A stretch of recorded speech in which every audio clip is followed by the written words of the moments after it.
જમ્મુમાં સેનાનું ઓપરેશન, કઠુઆમાં એક આતંકી ઠાર, રિયાસી અને ડોડામાં પણ એન્કાઉન્ટર ચાલુ। જમ્મુ કાશ્મીરના રિયાસી અને કઠુઆ બાદ હવે આતંકીઓએ ત્રીજો હુમલો કર્યો છે। આ વખતે આતંકીઓએ ડોડા જિલ્લામાં સેનાના કામચલાઉ ઓપરેટિંગ બેઝ પર હુમલો કર્યો છે। આ હુમલામાં એક આતંકવાદીને ઠાર કરવામાં આવ્યો છે, જ્યારે 5 જવાન ઈજાગ્રસ્ત થયાના અહેવાલ મળી રહ્યા છે। હાલ રિયાસીના જંગલમાં અને ડોડામાં એન્કાઉન્ટર ચાલુ છે। જમ્મુ કાશ્મીરના ડોડા જિલ્લાના છત્રકલામાં આતંકવાદીઓ અને સુરક્ષા દળોના જવાનો વચ્ચે થયેલા ગોળીબારમાં સેનાના 5 જવાન ઈજાગ્રસ્ત થયાના અહેવાલ છે। ઈજાગ્રસ્તોમાં એક સ્પેશિયલ પોલીસ ઓફિસર પણ સામેલ છે।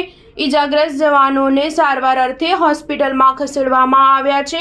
કાશ્મીર ટાઈગર નામના આતંકી સંગઠને આ હુમલાની જવાબદારી લીધી છે। અધિકારીઓના જણાવ્યા અનુસાર બુધવારે સવારે લગભગ 1:45 વાગે છત્રકલામાં સેનાના જવાનો અને પોલીસની ટીમ દ્વારા સંયુક્ત ઓપરેશન હેઠળ આતંકવાદીઓને જડબાતોડ જવાબ આપવામાં આવી રહ્યો હતો। આ પહેલા જમ્મુના એડીજીપી આનંદ જૈને કહ્યું હતું કે એન્કાઉન્ટરમાં એક આતંકવાદી ઠાર કર્યો છે, જ્યારે હુમલામાં એક નાગરિક ઈજાગ્રસ્ત થયો હતો। જોકે હવે આ વિસ્તાર ખતરાની બહાર છે। ઓપરેશન હજુ ચાલુ છે અને વરિષ્ઠ અધિકારીઓ સ્થળ પર હાજર છે। સ્ટાર ન્યૂઝ 7 હંમેશા સચ્ચાઈની સાથે।